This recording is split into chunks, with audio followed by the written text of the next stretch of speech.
Hello and welcome to my channel. My name is Preeta. In today's video, I'm going to share with you guys some tips that I observed and learned in my garden when I started taking cuttings from my rose bushes. And the tips are, the first tip is about the branch.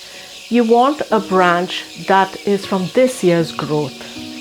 Older branches will not do because they are woody. The second point is you want a branch that has no buds on the top. If it has buds, it just means that a good bit of the energy has gone into the bud making process. The third point about the branch is that you want to take cuttings with 4 to 5 nodes. 4 to 5 nodes is plenty of nodes for a piece to be stuck in, and you have a good bit of the cutting which is on top of the soil. You want to apply a slant cut on the top and a flat cut at the bottom.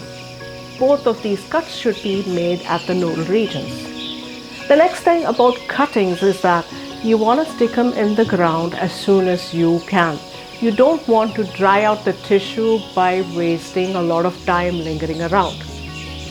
The next point is that if you must take some time and you cannot plant it right away, you want to stick them in a bucket of water.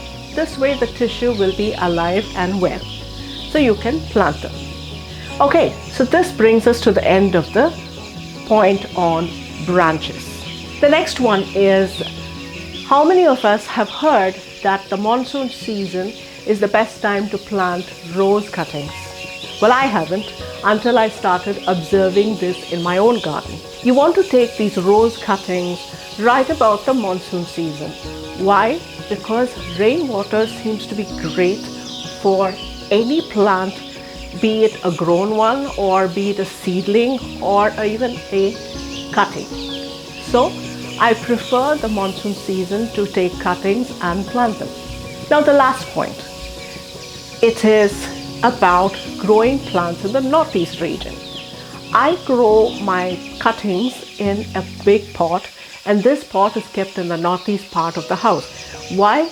Because it gets only the morning sun, and morning sun is not intense. It is not intense and hot like the afternoon sun.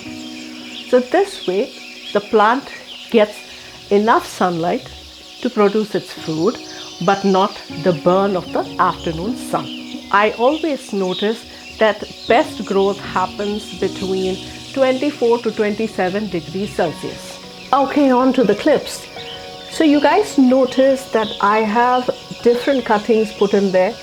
The one cutting that I took right from the very base of the branch is the thickest, of course, and it does not have any growth, but it's green in color. So I'm going to hold on to it and see what happens in the next season. And the one that has the maximum growth is the one whose thickness is about the size of a pencil. Those cuttings that are less thick than the pencil, they're gonna grow. They also have good growth on them, but I'm not very sure of them.